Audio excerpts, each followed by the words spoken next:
VIT பல்கலைக்கழகத்தின் வேந்தரும் தமிழ் இயக்கத்தின் தலைவருமான கல்விக்கோ அண்ணன் முனைவர் கு விஸ்வநாதன் அவர்களே, உங்கள் அனைவருக்கும் என்னுடைய பணிவார்ந்த வணக்கத்தை தெரிவித்துக் கொள்கிறேன். இன்னொரு நிகழ்ச்சிக்கு செல்ல வேண்டும் என்று அனுமதி பெற்று முதல் நபராக நான் உங்கள் முன்னிலையில் நின்று கொண்டிருக்கிறேன். அதன் விஐடியின் நிறுவனர், வேந்தர், தமிழுக்கும் தமிழ்நாட்டு மக்களுக்கும் எவ்வளவு பொறுப்புணர்வோடு பணியாற்றி வருகிறார் என்பதை நாம் அறிவோம், நாடு அறியும். இளம் வயதிலேயே, மிக மிக இளம் வயதிலேயே நாடாளுமன்ற உறுப்பினராக தேர்ந்தெடுக்கப்பட்ட பெருமைக்குரியவர் நம்முடைய ஐயா வேந்தர் அவர்கள். பேரறிஞர் அண்ணாவின் பேரன்புக்கு பாத்திரமானவர். அவரால் அடையாளம் காணப்பட்ட ஒரு தமிழ் பற்றாளர், தமிழ் அறிஞர். பகுத்தறிவு பகலவன் தந்தை பெரியார் அவர்களின் கொள்கைகளால் ஈர்க்கப்பெற்று, பேரறிஞர் அண்ணா அவர்களின் அரசியலால் ஈர்க்கப்பெற்று, கடந்த அரை நூற்றாண்டுக்கு மேலாக தொடர்ந்து திராவிட அரசியலை, அதாவது சமூக நீதி அரசியலை, தமிழ் இயக்கத்தை உறுதியாக களத்திலே நின்று போராடி பாதுகாத்து வருபவர். இன்றைக்கு அவர் ஒரு கல்வி தந்தையாக அறியப்படுகிறார் என்றாலும் கூட அவர் அரசியலில் மிக முக்கியமான பாத்திரங்களை வகித்திருக்கிறார், பெரும் பங்களிப்பை செலுத்தியிருக்கிறார் என்பதுதான் என்னுடைய பார்வையில் மேலோங்கி நிற்பதாக உணர்கிறேன். வெறுமன வேடிக்கை பார்க்கக்கூடியவராக இல்லாமல், வெறும் மொழி உணர்வு, இன உணர்வு என்கிற நிலையிலே நின்று விடாமல் களத்திலே மக்களோடு நிற்க வேண்டும், சமூக நீதி அரசியலை பாதுகாக்க வேண்டும், எளிய மக்கள், விளிம்பு நிலை மக்கள் வலிமை பெற வேண்டும் என்பதிலே கவனமாக இருந்து பணியாற்றி வரக்கூடியவர். அதனால்தான் இந்த பல்கலைக்கழகம் போதும் என்று இருந்து விடாமல், இதை கவனிக்க நேரம் போதாது என்று கருதாமல், தமிழ் இயக்கம் என்கிற ஒரு புதிய இயக்கத்தை உருவாக்கி, தமிழ்நாட்டில் உள்ள தமிழ், தமிழ் மண், தமிழ் உரிமை என்று போராடி கொண்டிருக்கிற, தமிழ் தேசிய களத்தில் போராடி கொண்டிருக்கிற அனைவரையும் ஒருங்கிணைக்கக்கூடிய பணிகளை தொடர்ந்து ஆற்றி வருகிறார். கடந்த 8 ஆண்டுகளுக்கு மேலாக இந்த பணி பல தாக்கத்தை தமிழக அரசியலில் ஏற்படுத்தி இருக்கிறது. கட்சி அடிப்படையிலே பலரும் சிதறி கிடந்தாலும் கூட அனைவரையும் ஒரு அவையிலே, ஒரு மேடையிலே ஒருங்கிணைக்கக்கூடிய பணிகளை தொடர்ந்து ஆற்றி வருகிறார். அவர் அரசியலில் எந்த அளவுக்கு ஈடுபாடு உள்ளவராக இருக்கிறார், பொறுப்புணர்வு உள்ளவராக இருக்கிறார், தொலைநோக்கு பார்வை உள்ளவராக இருக்கிறார். பெரியார் கருத்து இந்த மண்ணிலே மேலும் மேலும் செழுமை பெற வேண்டும், வலிமை பெற வேண்டும் என்பதிலே உறுதியாக இருக்கிறார் என்பதற்கு பல சான்றுகளை சொல்ல முடியும். அதிலே ஒன்றை சொல்லி நான் நிறைவு செய்ய விரும்புகிறேன். 2016 நாங்கள் இடதுசாரிகள், மதிமுக, விடுதலை சிறுத்தைகள் 4 கட்சிகளும் ஒன்று சேர்ந்து மக்கள் நல கூட்டணி என்ற ஒரு அரசியல் அணியை உருவாக்கினோம்.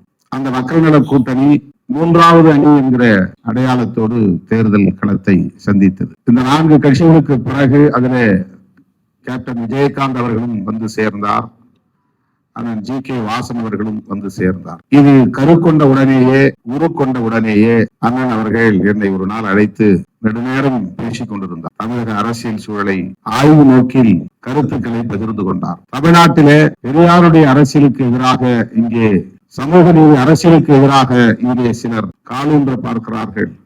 அதை தடுக்க வேண்டிய பொறுப்பு நம் ஒவ்வொருவருக்கும் இருக்கிறது. திராவிட கட்சிகளின் மீது நமக்கு விமர்சனங்கள் இருக்கலாம், ஆனால் திராவிட கட்சிகளை, குறிப்பாக திமுக, அதிமுக ஆகிய கட்சிகளை பலவீனப்படுத்துவது பெரும் ஆபத்திலே போய் முடியும். சனாதன சக்திகள் இங்கே காலூன்றி விடுவார்கள், வேரூன்றி விடுவார்கள். பெரியார் அரசியலுக்கே, பெரியார் கருத்தியலுக்கே பெரும் ஆபத்து சூழும் என்பதை மிகுந்த கவலையோடு நிறைய தகவல்களை என்னோடு பகிர்ந்து கொண்டார். அவருடைய அனுபவங்களை எல்லாம் சொன்னார். அண்ணா எப்படி அவர் மீது நம்பிக்கை கொண்டிருந்தார், எம்ஜிஆர் அவர்களோடு எப்படி அவர் நெருங்கி பழகினார், கலைஞர் அவர்களோடு எவ்வாறு அவர் கருத்துக்களை பகிர்ந்து கொண்டார், களப்பணி ஆற்றினார் என்பதையெல்லாம் அந்த குறிப்பிட்ட சில மணி நேரத்தில் அவர் பகிர்ந்து கொண்டு சொன்னார். மக்கள் நல கூட்டணி உங்களுடைய தனித்துவத்தை வெளிப்படுத்துவதற்காக இருக்கலாம், ஆனால் மறுபரிசீலனை செய்யுங்கள், வாக்குகள் சிதறிவிடக்கூடாது, இதனால் வேறு பகை சக்திகள் இருந்து காலூன்றி விடக்கூடாது. நான் எண்ணி பார்த்தேன், இதை சொல்ல வேண்டிய தேவை அவருக்கு இல்லை.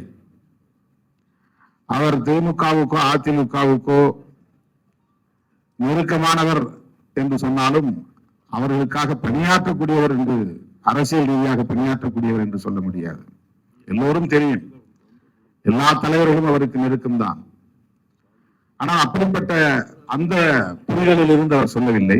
அவருடைய கவலை என்னவாக இருந்தது என்றால், தமிழ் மண்ணில் தழைத்துக் கொண்டிருக்கிற சமூக நீதி அரசியலுக்கு பெரும் தீங்கு நேர்ந்துவிடும் என்கிற கவலையாக இருந்தது. சனாதன சக்திகள் இங்கு வலிமை பெற்று விடுவார்களோ என்கிற கவலை 2016 மக்கள் நல கூட்டணி உருவான காலத்தில். நான் சொன்னேன், நாங்கள் மிக தூரம் போய்விட்டோம், ஒரு வடிவம் பெற்றுவிட்டது, இனிமேல் அதிலிருந்து எப்படி வெளியேற முடியும் அல்லது எப்படி அதை நாம் கலைக்க முடியும், சிதறடிக்க முடியும். ஆனால் நீங்கள் சொன்னதை நான் மனதிலே நிறுத்திக் கொள்கிறேன் என்று சொல்லிவிட்டு விடைபெற்றேன். பல முறை நான் அதை பற்றி பலரிடத்திலே பகிர்ந்திருக்கிறேன். அண்ணன் அவர்களிடத்திலே பேசும்போது இப்படி சொன்னார் என்று. நாங்கள் அதற்கு பிறகுதான் அண்ணன் முத்தரசன் அவர்களும் இங்கே இருக்கிறார், மல்லை சத்யா அவர்களும் மதிமுக தலைவர் இங்கே இருக்கிறார். அதன் பிறகு காவிரி நீர் பிரச்சனைக்காக ஒன்று கூடி போராட வேண்டும் என்று இன்றைய தமிழக முதல்வர், அன்றைய எதிர்க்கட்சி தலைவர் அண்ணன் ஸ்டாலின் அவர்கள் அழைத்த போது நாங்கள் எந்த ஆச்சரியமும் இல்லாமல் உடனே அவரோடு கைகோர்த்தோம். இன்றைக்கு தொடர்ந்து நாங்கள் உறுதியாக இந்த களத்திலே அவரோடு நிற்கிறோம். பல தேர்வுகளை சந்தித்திருக்கிறோம். தொடர்ந்து வெற்றியையும் இந்த அணிக்கு மக்கள் தந்து கொண்டிருக்கிறார்கள்.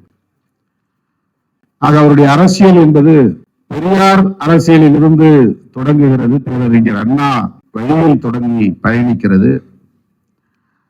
அதற்கு எந்த ஆபத்து நேர்ந்துவிடக் கூடாது என்கிற அந்த கவலையில் தான் தமிழ் இயக்கம் என்பதை உருவாக்கி, மாநில உரிமைகள் பறிபோய்விடக் கூடாது, மாநில சுயாட்சி பாதுகாக்கப்பட வேண்டும், தமிழ் தேசிய அரசியல் எழுச்சி பெற வேண்டும், அது வலிமை பெற வேண்டும், ஒட்டுமொத்த இந்திய தேசம் பாதிக்கப்பட்டாலும் கூட தமிழ்நாடு பாதிக்கப்படாத அளவுக்கு நாம் பொறுப்புணர்வோடு நடந்து கொள்ள வேண்டும் என்கிற அந்த புரிதல், அந்த தெளிவு, அந்த பொறுப்புணர்வு அண்ணன் அவரிடத்திலே மேலும் இருப்பதை நான் பார்க்கிறேன். கல்வியை ஒரு வணிகமாக கருதாமல் கல்வியின் மூலம் தமிழக மக்களை மேம்படுத்த முடியும், அதன் மூலம் மெல்ல மெல்ல இந்த சாதிய அரசியலில் இருந்து அல்லது குறையோடி கிடக்கும் இந்த சாதிய கொடுமைகளில் இருந்து மக்களை மீட்க முடியும் என்கிற அந்த புரிதல். உயர்கல்வியில் சாதனை படைத்திருக்கிறார் என்பதை பாராட்டித்தான் இந்த அமெரிக்க நியூயார்க் பல்கலைக்கழகம், மாநில பல்கலைக்கழகம் அவருக்கு